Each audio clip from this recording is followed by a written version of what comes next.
Okay, wow. So now you see over here in America how aggressive it is because I just went through a major energy conversion this last week.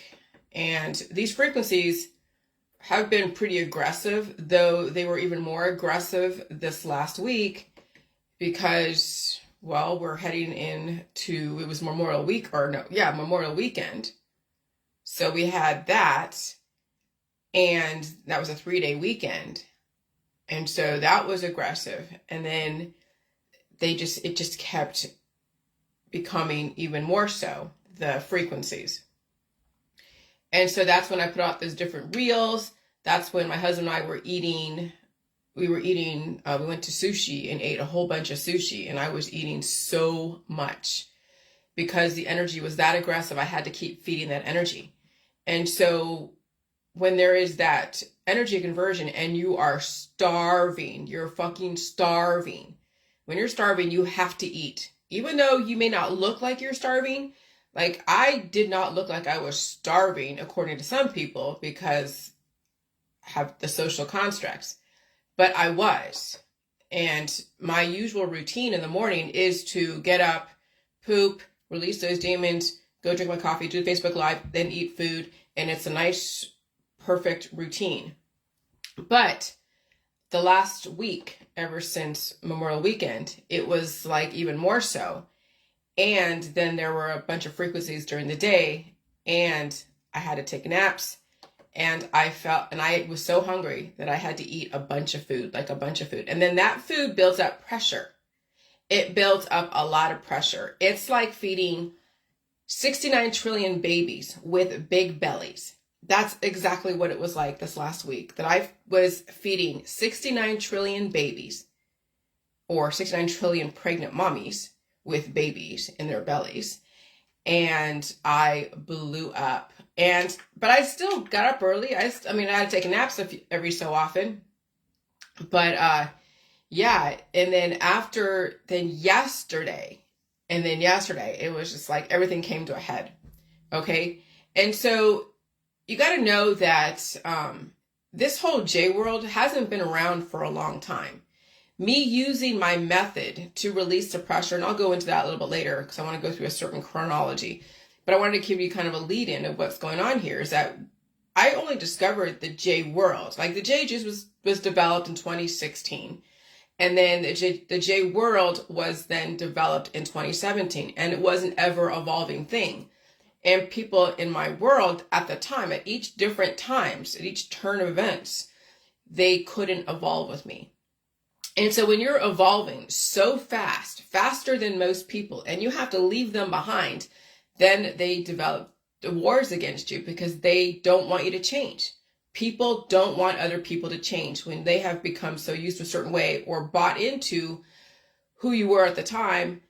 Well, when you change or want to get out of that mode and do something different, they will try to reel you back. And that's where all that's where bullies come from. If you're different or if you want to change, they will reel you back into the fold. That's the group mentality. As soon as you get out of that group mentality, I don't care what it is, politics, religion, science, and you want to go your own way, the vultures, the aggressive parasites. Parasites are bad, but the aggressive parasites will try to reel you back in. And so I discovered the J world in 2016. I did not put it out publicly until 2017 with some organization around it. That's when that 60,000 group was developing. And then there was wars within my own barracks, so to speak, of who should be let in and who should not be let in. Okay. And so then the group was active 2017, 2018. Then I took it to my own private website forum in 2018. Okay. And that's when the jillyjuice.com and me developing my own Facebook, when you think about it, with several pages using WordPress. And I had someone who had their own server who helped me develop that page, and it was a great training ground. And I paid him every so often because he was more doing it for volunteering for all the conspiracy stuff and all that stuff that was whipping up around that time. And then I got out of that because what happens if he passes away and who then handles the server? That was what I was afraid of. So that's when I went to Bluehost, and then Bluehost managed it. But then I didn't like the way Bluehost did stuff. And so I got out of that and decided not to have a group and decided to go back to Facebook because why reinvent the wheel, and develop another group, which right now is not mobile at all. People are in it, but I'm not active in it because I'm not trying to be a guru, a cult leader, or anything like that. Okay. And so now I just have my Facebook, and you either like what I have to say or you don't. Okay. And so anyone in hospice at that time, those few years, that beginning of the J world, was not going to survive no matter what. They had less than 6 months. And we know people were heavily into the holistic world. We knew the holistic world was so heavily putting out stories about people dying from at the hands of big pharma, with doctors dying, being intentionally done, this and that. All those stories were being put out there. And then that was the height of just all the conspiracy, anti-everything world. Okay. So anyone in hospice doing a Hail Mary at that time was not going to survive. They had less than 6 months. And so never forget, those who've been put in hospice, never forget that hospice takes years to get into. You don't just get put in hospice because you drank a drink. Okay? If that drink is like fermented cabbage juice, you don't drink the J juice and then the next day go into hospice. That's exactly kind of what the situation that people were making correlation equals causation. Anytime you do anything that is FDA approved, because salt is FDA approved, water was FDA approved, the cabbage was FDA approved, fermentation is all over the freaking holistic world, not that you need it now in the J world, but that's already been FDA approved because it's food. It promotes life. It's not antibiotic. Anything that promotes life is probiotic. It's not antibiotic. It's basically FDA approved. Now, as far as the claims made, now that's a different story. Okay? And so what I figured out was you can't make claims because there's no guarantee that someone's going to get the results that they're looking for. And it has to be going through double-blind studies and all that stuff, okay? That's done over there in biotechnology. And so anyone who's been put in hospice, never forget that hospice takes years to get into. When all the treatments don't work anymore, regardless, when all the pills, the powders, supplements, and detoxes, the herbs and the extracts, the cannabis, and the oncology, and the prescription drugs, and all the rife machines that people are using, all the diets or doing only fruits and vegetables that are all done over there, like in Mexico, they're doing certain specific procedures. When all that has been exhausted and there is nothing else, okay, and then of course they're developing new things on the market out there, but people don't have what it takes to deal with that. Their body has been going through so many energy conversions, trying everything out. They don't have the substance anymore. They don't have any more negotiability in their body, mind, and spirit. They don't have any more currency in their body, mind, and spirit. Not only do they not have it in their bank account, probably, but their whole body is non-negotiable. That's why I said, when you're in hospice, you are non-negotiable. You have been deemed non-negotiable, which means there's nothing left for them to do to you at all whatsoever. Nothing left for you. And so then what, when someone is non-negotiable, how do you make them negotiable? Well, they have to add in the pressure of the food. They have to add, and they have to also release those demons. But the number one thing is adding the pressure of food. And if food is painful, you think people are going to want to eat food when they've already been afraid of meat, milk, cheese, eggs, fruits, vegetables, GMO, and everything else? When they have slowly taken away food systematically, they say that milk is poison. They say that meat is poison. They say that water is poison. They say that fruits and vegetables are poison. They say that GMO is poison. What's there left for them to eat? So then they take away food systematically. That's called slow progressive starvation. That's why you end up in hospice, because you have been starving systematically in the medical and the holistic system. And then your body is breaking down. You're going blind. You're losing your hair. You're losing your collagen, or you're gaining so much pressure that you can't release, that you blow up, you blow up, and you can't get ahead of it. And then when people are so morbidly obese, they're either okay, their doctor has stabilized them with different drugs and different things, but some people go get either laparoscopic surgery or they get things taken off. or sucked out, liposuction. Okay? And so that's what happens when you get into hospice. It's not an overnight thing that one day you do something, you take a cannabis or you drink a jelly juice or like even a few of the jars of jelly juice. That's not going to put you in hospice. But if you're already in hospice, if you're already at major deficit and you're starving yourself, because we know that obviously happens even before you get diagnosed to be in hospice, and you're doing so much of something that's ionic that doesn't give you an appetite, or you're doing like cannabis so much that all the antibodies are eating away at your brain, causing Alzheimer's, you think that drinking something is going to then cause someone to go into hospice? It's already been the years and years of history of how they have reacted to their symptoms, taking away food, using herbs and extracts and detoxes and all that on the market that have put them in that position. It wasn't an overnight thing. It was something that was done over years and years, and even something in your parents' genetic line that you brought through your predisposed issues that came to surface. And you reacted to those predisposed issues the same way your parents did, taking away food, using pills, powders, supplements, cannabis, extracts. That's why America is so full of cannabis. That's why some cultures are all about the cannabis, because it destroys your brain cells, literally. And it turns into dementia and Alzheimer's down the road. It turns into neurological conditions. Though in a slower frequency environment, you didn't see that correlation equals causation type of thing, because there were so many other factors people were blaming stuff on. But cannabis and all the different herbs and extracts and drugs and ivermectins and all that contribute to the deterioration of your body, mind, and spirit, and especially your brain.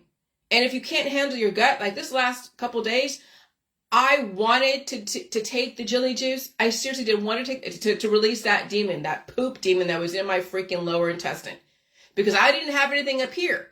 See, the sickness that I had the last couple of days could have been a pain and inflammation and respiratory type issues, but no, I was blowing my nose so much and pushing and eating food and pushing all that shit through that pressure of blowing my nose and sneezing and coughing.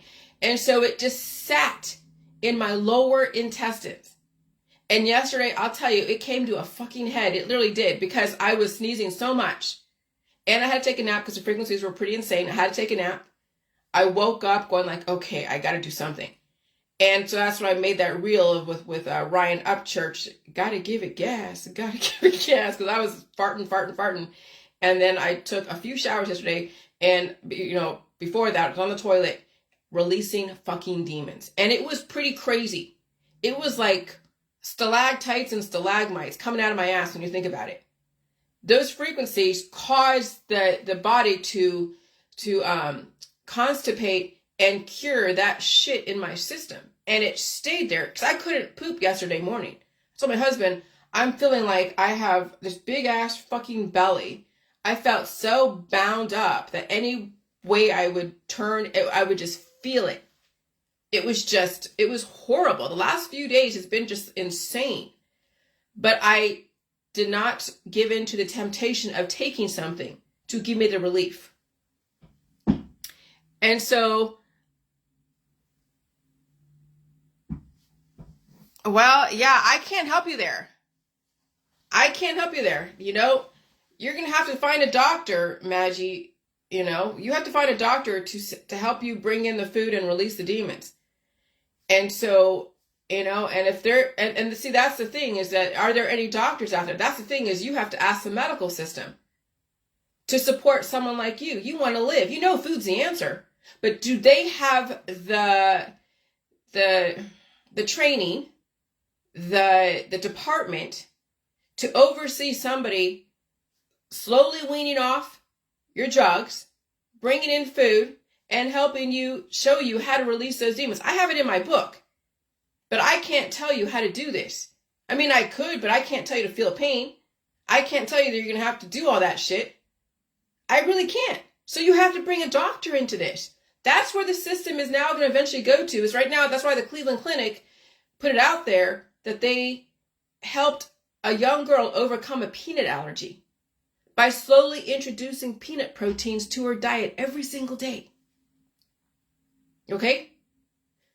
That is the starting of it. But see, you know how slow government and medicine is and all the holistic people? You know how slow they are to evolving? They are so fucking slow. So then you have to figure out how are you going to do this on your own, but also bring your doctor into this. And you have to tell them what you're doing. And then you have to look at your background, hypertension most likely, maybe cardiovascular issues, maybe headaches and strokes and things like that. I'll tell you, I've had, and this is my situation, not going to be your situation because you have a different background than me. Rheumatoid arthritis is basically, yeah, your body's attacking stuff because you have to release those demons. You got to pull that shit out. But I can't tell you, if you have long nails, and I can't tell you to stick your finger in your ass with long nails and you destroy your own inner rectum. So then you have to really change the way you do shit. You literally have to pull that crap, but I can't tell you how to do that. You have to figure out for yourself. That's self-sufficiency. You can't rely on just eating food or bringing food in. I'm telling you, it's a two-pronged process. You have an alimentary canal. So that's the thing, is you have an alimentary canal. People are not aware of the one down here. That's controlled by doctors and medicine and fear, which is all by design.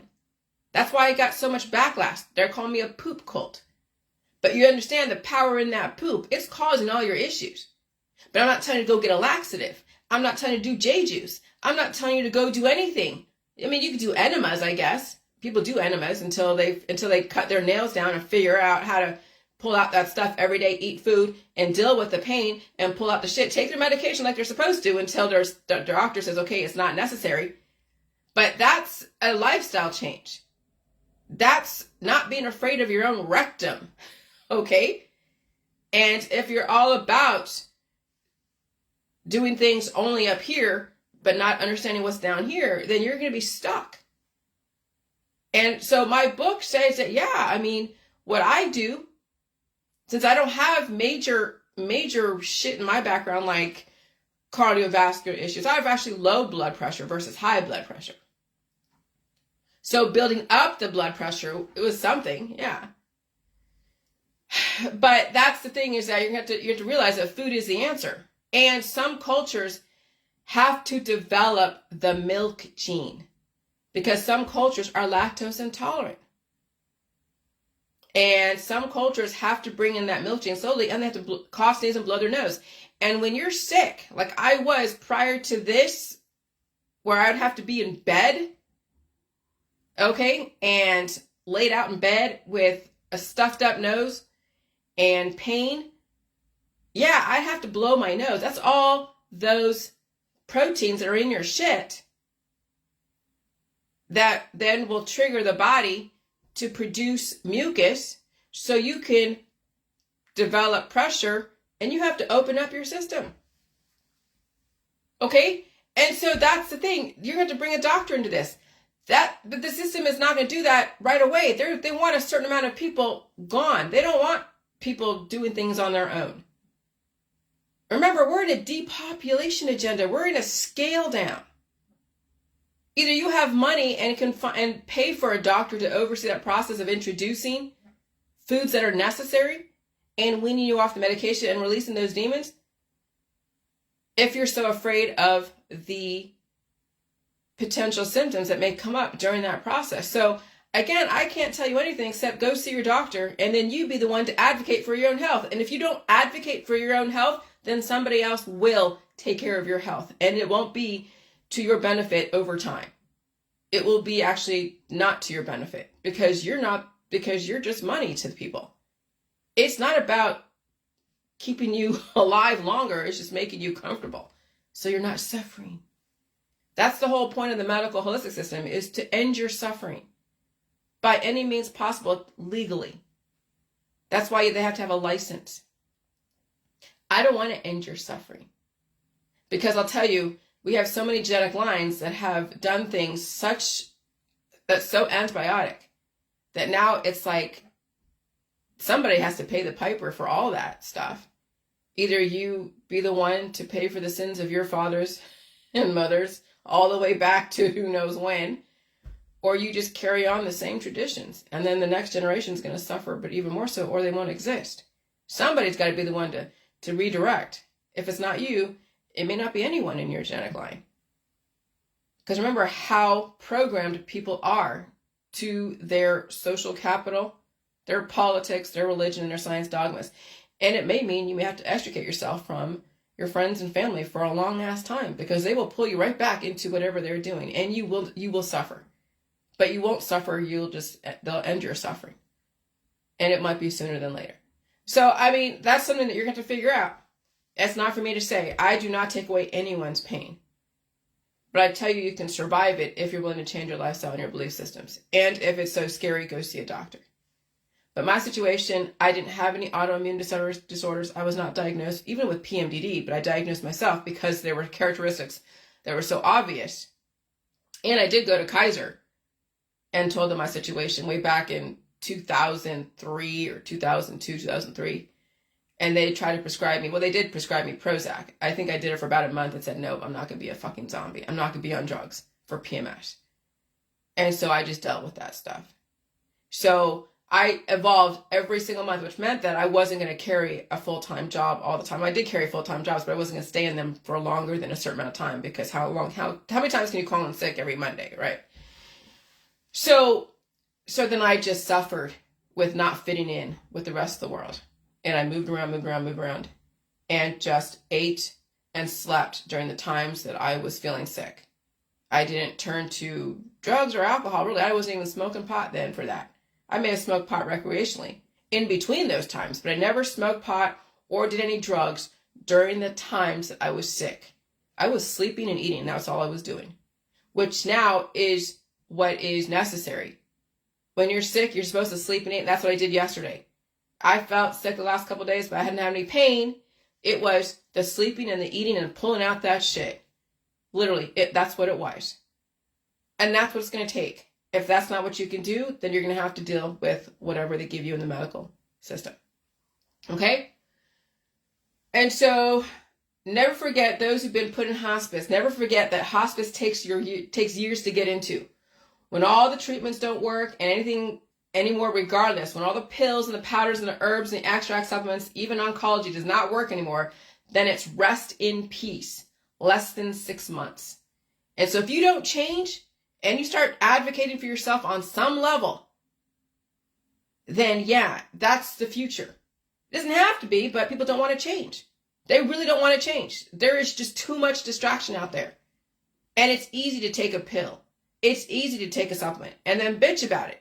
I'm not knocking you, but you either have to realize that you have to advocate for yourself and realize that there is another way that doesn't require you taking even J juice, because even that will cure you and then cause constipation, and you still have to pull that shit out.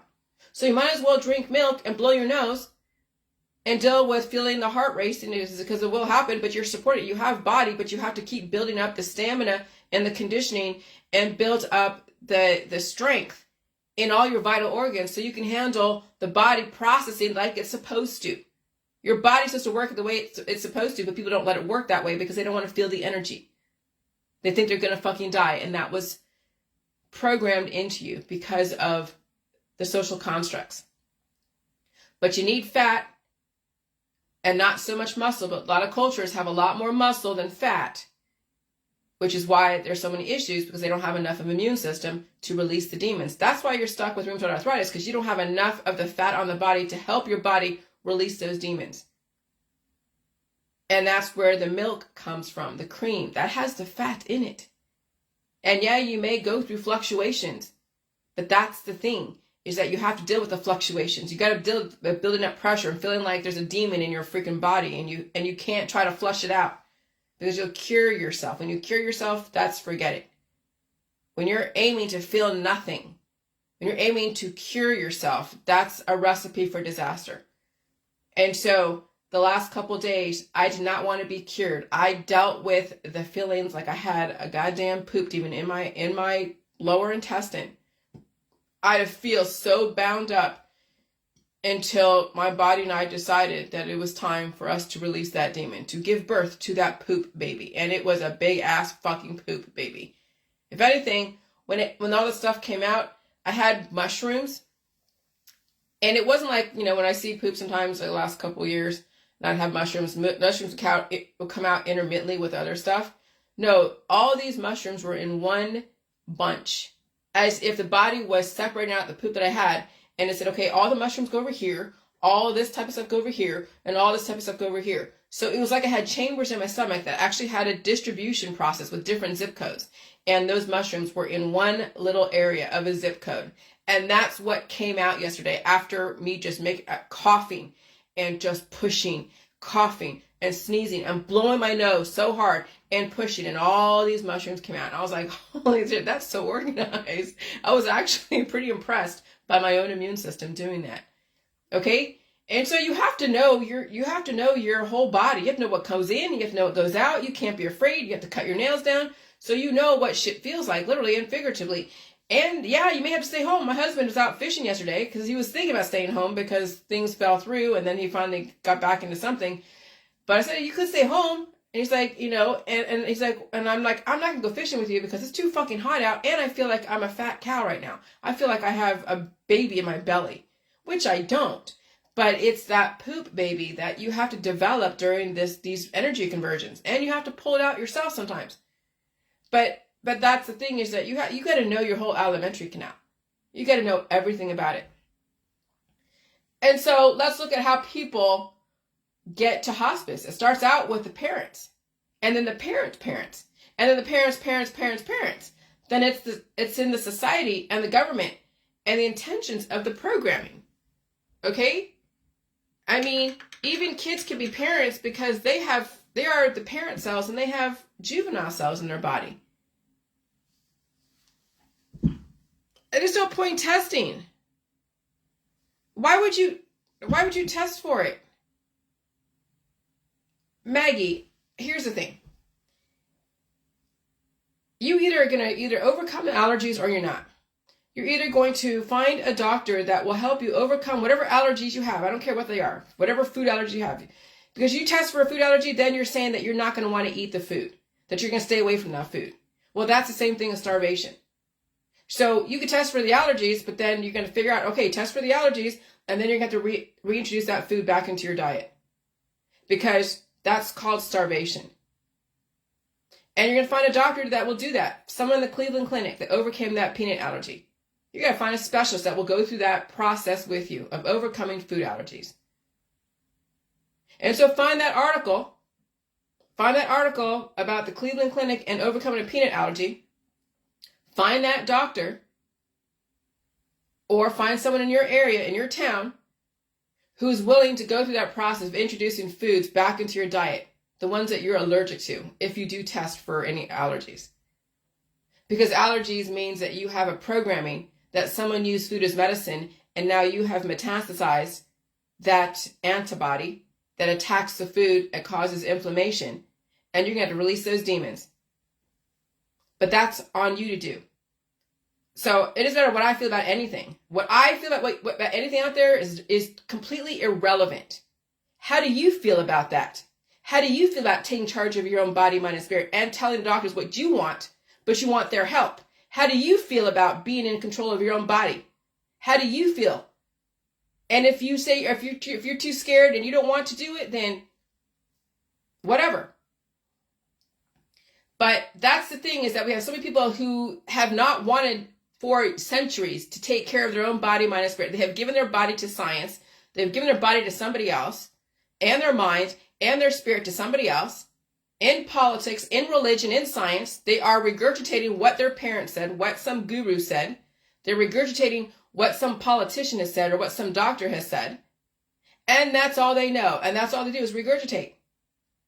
And so now it's either you learn about your body the way it's supposed to work, and you can Google this. If you don't want to I don't say trust, but if you don't want to understand where I'm coming from as far as your alimentary canal and the power of the poop,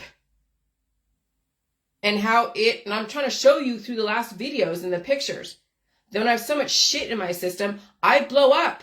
I look like I'm sick. And then when I release the demons, everything goes back to whatever normal.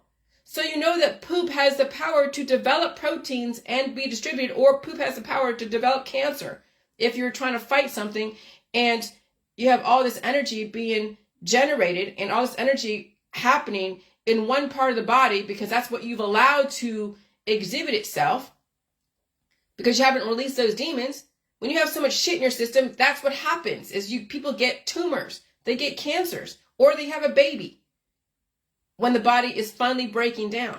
See, when I was feeling so energetic the last week, and that's why I did all those Facebook reels, it wasn't like one part of my system was feeling energetic and then potentially produced a rheumatoid arthritis or an autoimmune disorder or a cancer or a disease. No, my whole body was involved. My whole body was aligned with the energy. There was no place, no one part of my body that was going to be blooming called cancer, disease, and chronic illness and autoimmune disorders or taking away substance. My whole body was in energetic mode. And so then my whole body's in energetic mode. And so I look bigger, which is great. I'm very fertile as far as all the different microbial babies.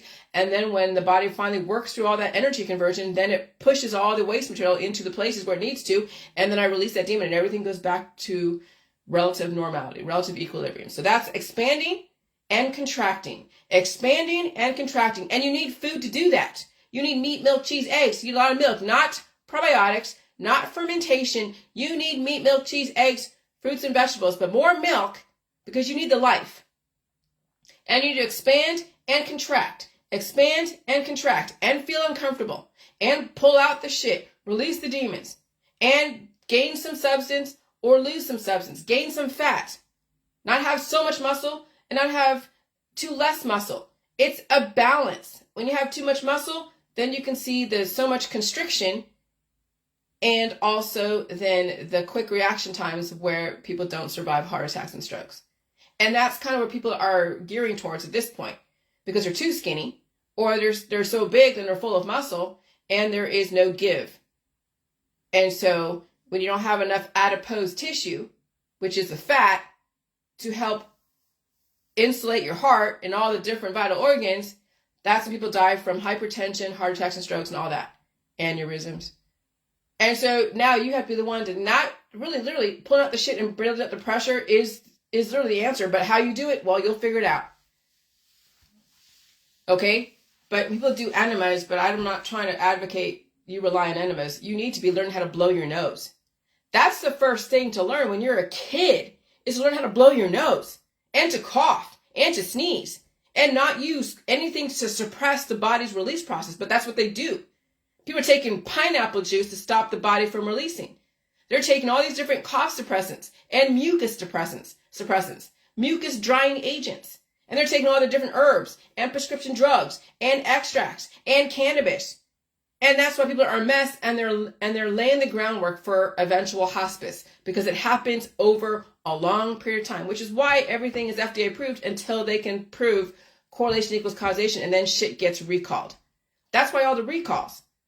Because then the body develops antibiotic resistance, people get new diseases, and then they have to develop another drug, and then they have to pull that drug off the market and develop another drug, and that's why you're seeing so many new prescription drugs, new herbal remedies, new ways that the holistic system is trying to figure out how to keep fooling the body into death because it wants to live, and that's why the herbalists out there are not surviving and are tortured and are aging out and are having many issues themselves.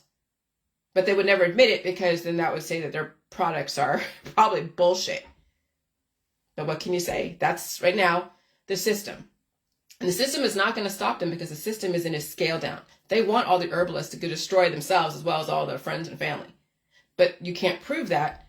But their allowance of not coming down on the herbalist market and all the ones that are selling all their tinctures is proof enough. Because it's very easy to see what's going on. It's very easy to see who's selling all their different herbs and extracts that are FDA approved until they can prove that it's not safe anymore when there's too many people dropping like flies, when correlation can actually equal causation, right? But hey, whatever. And so let's look at how people get to hospice. It starts out with the parents and the parents' parents and the parents' parents' parents, and then it's in the society and the government and the intentions and the programming. And so when I look at other countries like Switzerland and how calm they are, even in the heat that they are in, I juxtaposition America and realize we are very antibiotic and extremely aggressive. We are like some countries, very warlike. Obviously, we have been put in and forced in and conscripted into so many wars. Race wars, gender wars, you see all the wars. Okay? I'm not going through all that again. And so when you have been conscripted into a war, I don't care what it is, it's because we're in a scale down. And let the best man win. We're literally in a scale down. Because we're in a scale down. But Americans are like the Greek mythology or the first world, very hormonal and strategic, and our specific programming made to go to war with each other with the end result, rest in peace, hospice. That's where everyone out there who doesn't understand and doesn't redirect will end up, in hospice. If it's not you, now it will be you later in hospice if you don't redirect. Like literally, you don't redirect. And it means you would actually have to extricate yourself from a lot of things and do things differently and cut your nails and figure out how you're going to save yourself. Because obviously the doctors aren't going to save you over time. They'll give you whatever to make your suffering easier. But that's a bit. They'll try to end your suffering without killing you. That's what the doctors are for. And that's what the homeopathics and the naturopathics and the herbalists are trying to do. It's end your suffering without destroying you. And so pressure equals, the last week I was gaining pressure because the frequencies were so aggressive, causing bloom. I was fertile, but not in the sexual, reproduction area. My whole body was fertile. So yes, I blew up and I felt bloated. And it was basically this way. This was like a poop baby. But I couldn't just take it away with anything aggressive. I had to let my body work through the situation and feed it. And that's it. And so yesterday, even when I was feeling so full, I couldn't even eat my steak like on Friday. Okay. And we love steak, but I couldn't even finish it. I felt full. And usually that doesn't happen. Usually I eat it all up because the frequencies are so insane. And even yesterday, I was so bound up, but I was so full. But I need the food to bring that pressure to then push out that freaking ass massive poop baby. And so I ate more the rest of my steak. I ate some tortellinis. I had like a bunch of bananas. I had like 5 bananas at least a couple days ago. So I bought 12 bananas yesterday when I had the delivery service. And I bought like 5 packs of tortellinis.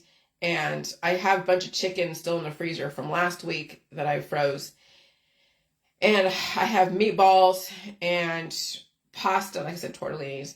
And I have rice and all that stuff. So, I have enough food. And so I ate a bunch of food yesterday to bring on and so what I did when I felt full was I fed the fullness. Because I knew that if I had that much crap in my lower intestines where I felt like I was carrying a damn poop baby, then I need to have just as much food up here to leverage that pressure and push it down. And to still keep me alive too. Because for me to not eat and try to pull that out would then be starving. So it would be harder to get out because everything was stuck high up in my upper intestine. And so when I was sneezing so much and coughing so much, I was coughing. I wasn't coughing like I did a couple of years ago, but I could feel the fullness and I would cough. But really it's hawking the loogies. Because when I do hawk loogies and I blow and sneeze and blow my nose and cough and sneeze and blow my nose and everything, and I'm feeling up in my own rectum, I can actually feel the sphincter open up. Like actually feel the different chambers in the lower intestine where the rectum is open up, and then stuff does come out. And so right up here is connected to your sphincter. Your whole up here, but people have it so blocked up because they allow the medical system to allow them to be blocked up and clogged up. And they don't tell you how to release that demon. But even if you use all the laxatives, that's not going to work anymore. Then you just starve yourself. When you're using laxatives or even the J juice so much, you'll cure yourself, starve yourself, and then cause the body to rely on something. And then you don't have your processes work correctly. That's the issue in the holistic allopathic, is people have not conditioned their body to do things on their own, to rely on something. But even then, that shit doesn't work anymore. And so when it doesn't work anymore, the body closes up again. And they try to find something else. Okay, that laxative doesn't work anymore. I'm going to try this. That doesn't work. I'm going to try this. And then the pressure is building up. And then they're tortured by the shit in their body. They can't open up their own system because they've been relying on that that herb and that extract and that pill and that supplement and even the J juice. And so they are being driven crazy. That's what I felt like yesterday, because I couldn't get to that. But so then my body was sneezing, and it was sneezing hard. My husband was like, what the hell? Can't you just sneeze normal? Like, no, because it's so violent, because I have to have that pressure to push out that shit that is fucking torturing me. Okay. And so he has to understand why. And so now he sees why it is I blow my nose every single morning so hard, and even overnight, and even during the day when it needs to. I have made sure that this right here is connected to down here, so I can push out that shit without using artificial means. That's taking control of your life. That is being self-sufficient. And yeah, you're going to feel miserable if you have predisposed issues like rheumatoid arthritis or anything else. And if you haven't really developed your brain to release the demons, and you're going to have headaches.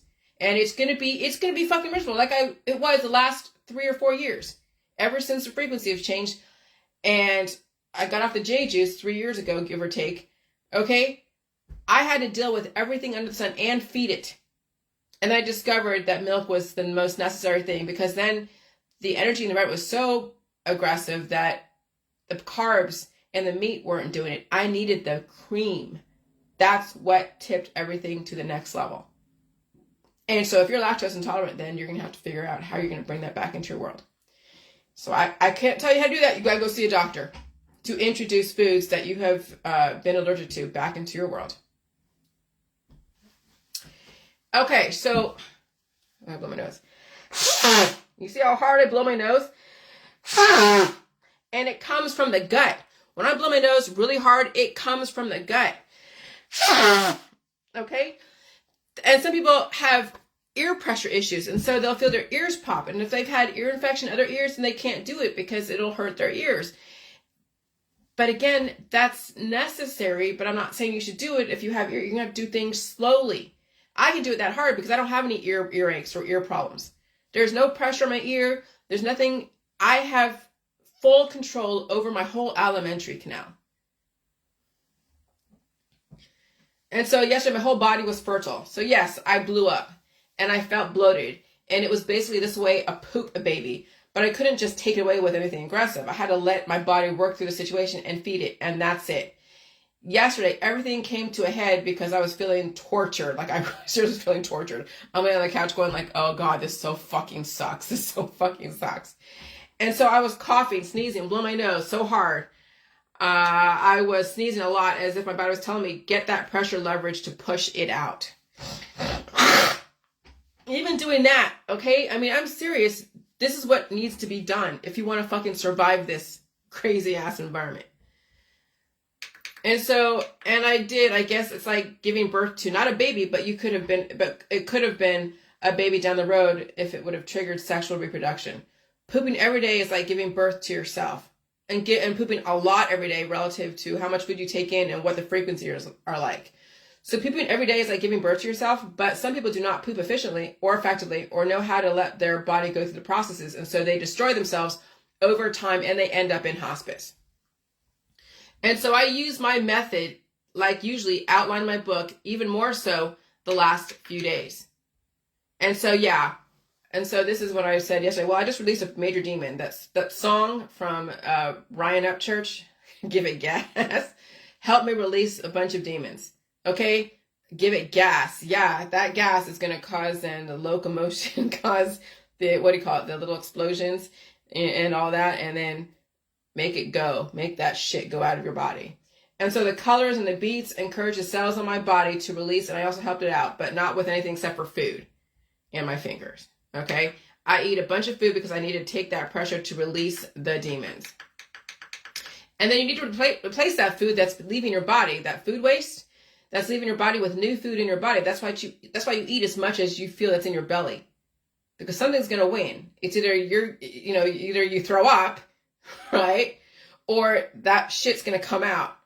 All right. So one of the two. And I felt like I had a little bit of, like a little bit of acid reflux during that time. I'm like, okay, I'll deal with it. I'll drink water. But I knew I had to get that shit out. And so that's the thing. You have to understand how that stuff works. And you don't want to throw up unless you absolutely have to. But I didn't have to throw up. but I felt the acid reflux. I felt that the acids that was trying to go through that process come up a little bit. And I'm like, okay. And so this is when I really need to get this shit out, or else I'm going to like acidify my fucking esophagus, because it has to go through that process. And so, and you start going through what your body, you know, and you tell your body what to do. It'll listen to you over time when you train it, but people don't talk to their body. They don't treat their body like it's its own entity. They just give it away to somebody else to go and manage. That's why there's such a disconnection with people's body, mind, and spirit, because they have given away to science and other people to go and do stuff with and do too. So, and I kept pushing out the farts because I had to, or else feel like I was so bound up. That's knowing your alimentary canal. That's self-sufficiency. Humans don't realize the importance of the alimentary canal. The system has been controlling that canal for centuries. And you've been made to be afraid of it, not even know it or acknowledge it. But that's your power source, is your gut. That's your programming. How you take care of it, that is the difference between hospice and living with relative equilibrium. Okay? These frequencies act like a bunch of J juice and you get constipated. But you don't take anything except for the regular food to help develop the pressure, and then you cough, sneeze, and blow your nose. And so if you're allergic to food, again, you're going to have to bring in, especially the milk, slowly. And again, if that's too scary and you're really violently allergic to milk, then you have to go see a doctor with that. The one that helped that girl with the peanut allergy. Okay? Or whoever is willing to take that on.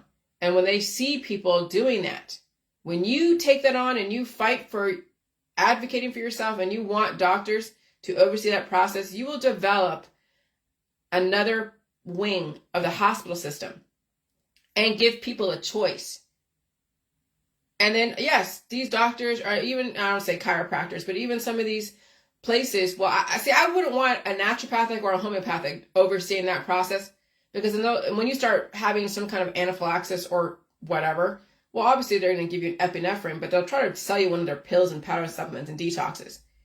But the thing is, when you see a doctor regarding something like, you know, introducing foods that you're allergic to, then they know scientifically, and they've done the background and the research, and they can help you through that process. Okay? And so then you give them another opportunity to help humans to innovate and redirect the medical system. Yeah, you'll still have the morgue over there for people who are whatever. And even, you know, the allergy clinics. When you overcome all your food allergies and overcome all your different allergies, and you can take food and release the demons, then you won't need the morgue. You won't need hospice. When you can deal with the pain without taking something for it, when you get off the cannabis and just face your fucking demons, hospice and the morgue won't be part of the order of operations. You have now released yourself from the slavery of the medical system, of the holistic system. That's freedom. That's setting yourself free. But people aren't free right now because they're too afraid of everything. And so they are bound to the medical holistic system until they actually figure out how to extricate themselves. And I think the best way is to ask the doctors and the hospital system to develop those allergy clinics to help you overcome it without using all of their different medicines, that they actually introduce those proteins in your diet daily, and you keep a log and you keep them abreast of what's going on, so they can monitor and do the research, and so they can help other people. And you could be one of those that help science, help people. But if you're not willing to do that, then I guess we'll just see what happens with the peanut allergy people. All right? But remember, it's not just peanut allergies. There's so many allergies out there that these clinics are going to make a killing once they figure out how to market that. Oh, and they will. And I'm fine with them making money off of that. That's great. Because whatever. I don't know. All right. So these frequencies act like taking a bunch of J juice and you get constipated, but you don't take anything except for regular food to develop the pressure. And then you cough, sneeze, and blow your nose. I felt sick the last few days without feeling like I usually feel sick. It is so weird to be sick but not be sick. Oh yeah, I was like, oh God. Okay, if it was a few years ago, I would have hives. I would have had some kind of headache. I would have had some kind of respiratory condition. I would have been coughing and sneezing so hard and be in bed. I mean, the worst part of it was last summer in June, July, or July, August. a year ago was the last like really horrible part of it. And then when my dog passed away, because I got her microbes, and I had that potential fungal spinal meningitis that caused me to be so stiff-necked and sore and just feeling like lethargic. And so that was the last of it. And that's when I had my period the last time. That's when I dropped an egg. I have not dropped an egg or had a period ever since February, ever since my dog died. This is a reminder, okay? That scar from when she was doing whatever in bed and I was sleeping with her. And so I haven't had an egg drop at all.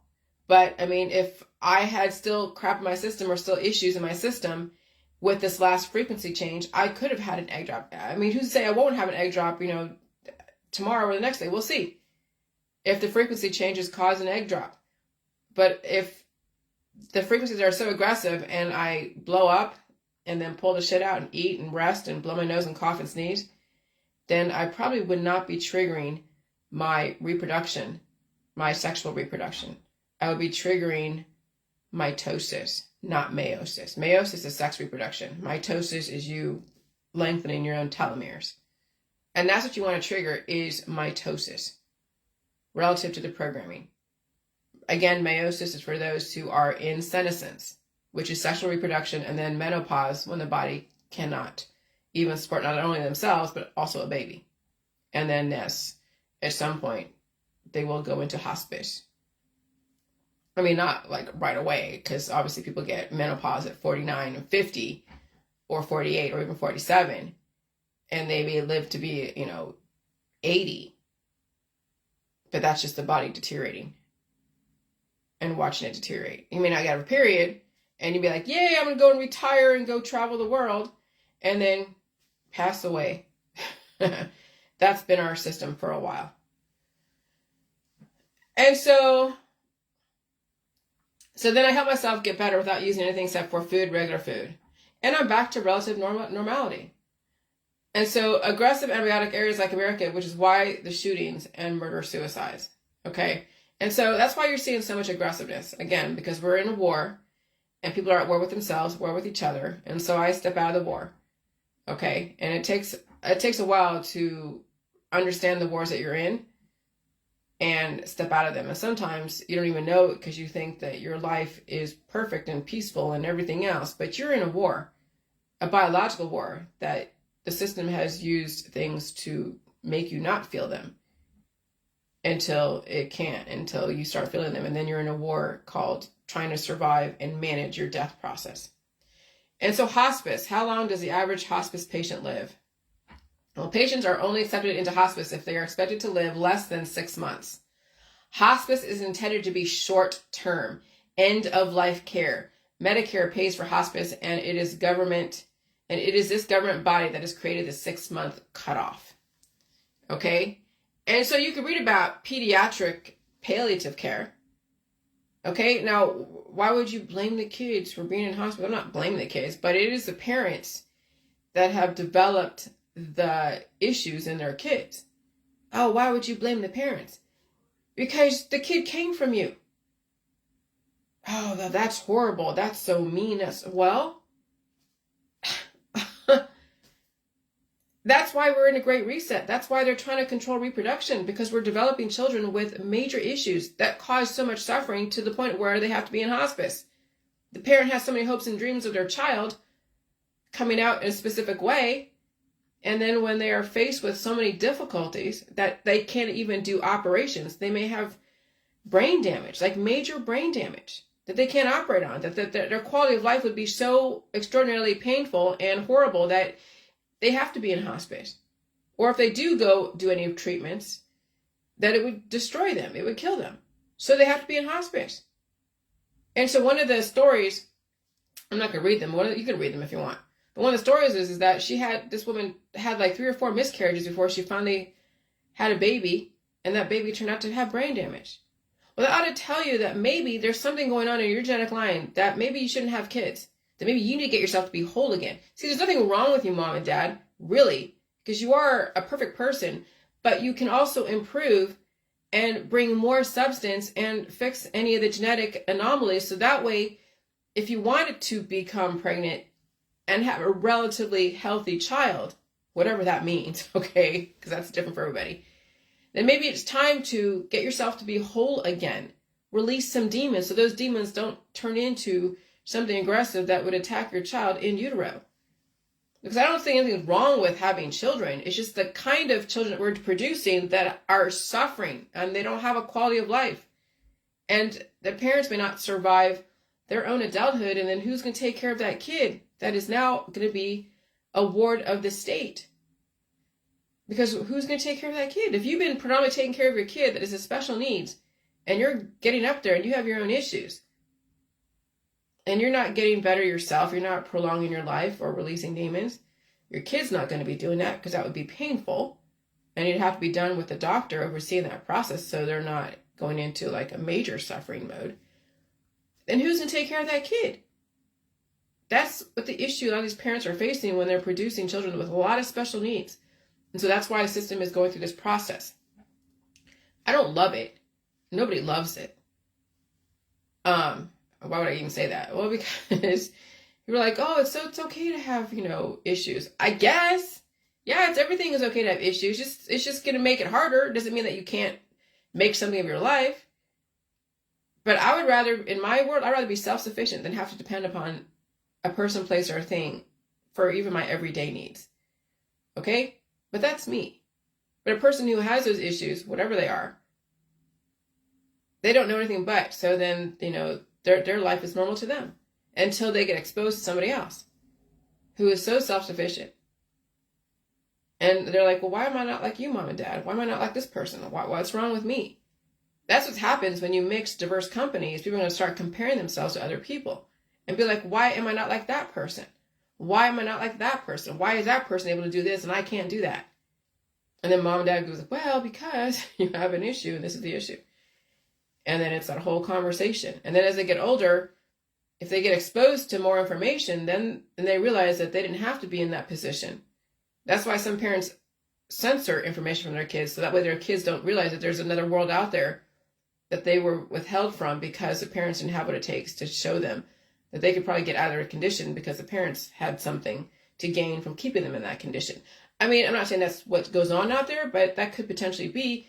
And that maybe there's other things of why parents don't allow their kids to see the world as it is and give them opportunity to change themselves. Because maybe the parents can't change themselves, so much less they want their kid to outdo the parents. So there's a lot of competition even between parent and children. Some parents are like, yeah, my kid can make up for what I didn't do, and there's that. And then the other side of it is I don't want my kid to know how to make up for what I can't do. And so if they're less than me, then I feel better, I feel like a god. And so they don't allow their kid to evolve or change because the dynamics would change. So there's a lot of, so I say out of that, but those are some of the reasons out there. Okay. And I've seen them all. And so then why do you get into palliative care as someone who's like 20? Like if you read those two websites, one for pediatric palliative care and one for regular patient, they could be in their 20s, 30s, 40s, 50s, 60s, 70s, 80s, 90s. Hospice isn't just for someone who's like 90 years old. End of life is when the system cannot cure you anymore. When you are non-negotiable. And you could be 20 years old, you could be 30 years old, you could be 56 years old, you could be 58 years old, you could be 70 years old and be in non-negotiable status where nobody can do anything for you and now you're left to your own devices to do Hail Marys. But if you have allowed the system to do that much stuff to you so you don't feel stuff, you really think you're going to bring on the pain when your whole life is about taking away the pain? Yeah, you don't want to get into hospice. You don't want to get into hospice. But if you do, you're not going to bring on a lifetime of pain. You're not. I mean, it's not going to happen. And if it does, I'd be very surprised. I would be, because you'd have to have not only a support system, you would have to have people available to you to make sure that your everyday needs are met. Because anything can happen during that process. And so, yeah, it's not going to happen. So either now when you're relatively okay and you're relatively healthy, it could be suffering, but there's people around you that can help you out. Okay. that if you need something and there's doctors out there that can help you during that process and you know what the process is. Let's say you have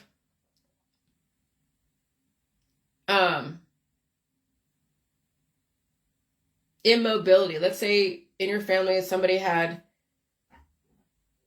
I don't know, they couldn't use their legs.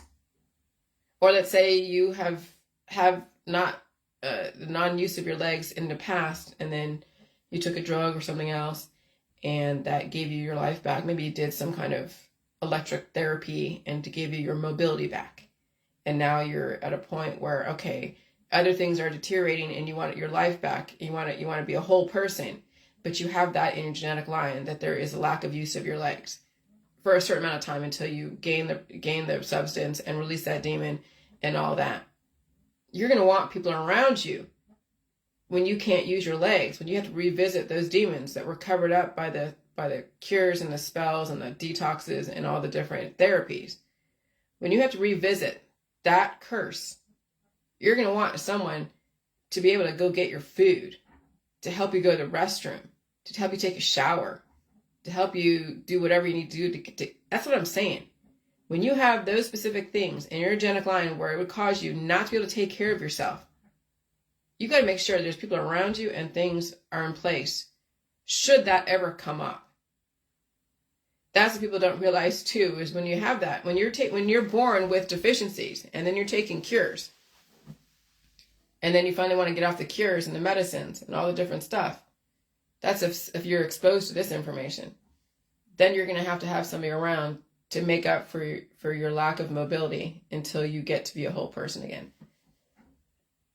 And that's why the system is okay with some people being born with major deficiencies, because they will be dependent on the system for years, forever. And they'll be given a job, make money. The system will make money off of them, take part of their resources while they're doing their job. They could be some sideshow, when you think about it, like on TLC, make money for the radio stations. The person gets money because they're writing a book about their situation. They pay the taxes, right? They pay the taxes, they pay for their house, they pay for all the different things. So it gives money to the government and the system. And so then the government can make money off of that person suffering. See how that works? I would not want to be in a system. I would not want to be that dependent on the government. I would not want to be that dependent on a doctor. I would not want to be that dependent on a naturopathic, a homeopathic. I would not want to be dependent on, no. Oh, fuck no. That's slavery. When you are shoved in a pigeonhole and you really can't get out. I've seen even on Facebook Reels, there's a guy that's like his whole torso is the only thing he has no legs. And you see that he has a bag for his waste, for his urine, and a bag for his poop.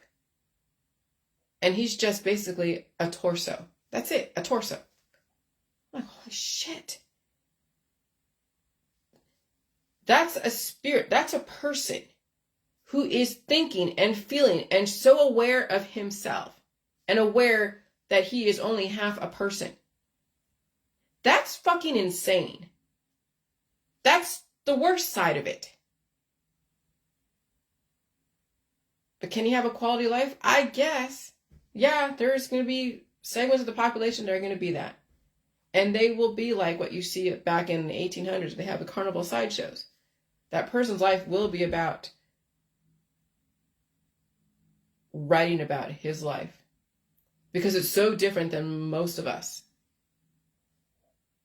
That's what the diversity in the new world's going to be. Is you're going to see everything. You're going to see the suffering. You're going to see all the anomalies. And either you're going to go down that direction and be one of those that are going to be suffering and be somebody else's story. Or you're going to figure out how you're going to get out from somebody else, from somebody else's control. Whether it's your friends, your family, your culture, your doctor, your teacher, your lawyer. How are you going to take back your life, literally? And you're being given a choice, but it's painful. And if you don't want to take back your life, then yeah, hospice. That's the next. But yeah, don't ever forget what they did to Bruce Wilmot. Don't ever forget what the system and what those did to Bruce Wilmot. and exploited him to scare you away from what potentially could be getting out from under the system, longevity, potential immortality. Don't ever forget someone using someone in hospice as a way to make correlation equals causation, that my ideas were deadly. Because the system and that person's choices and the system and their friends and their family and their religion supported him getting to that point of being in less than 6 months to live. Don't ever forget that. You have a choice now. Bye.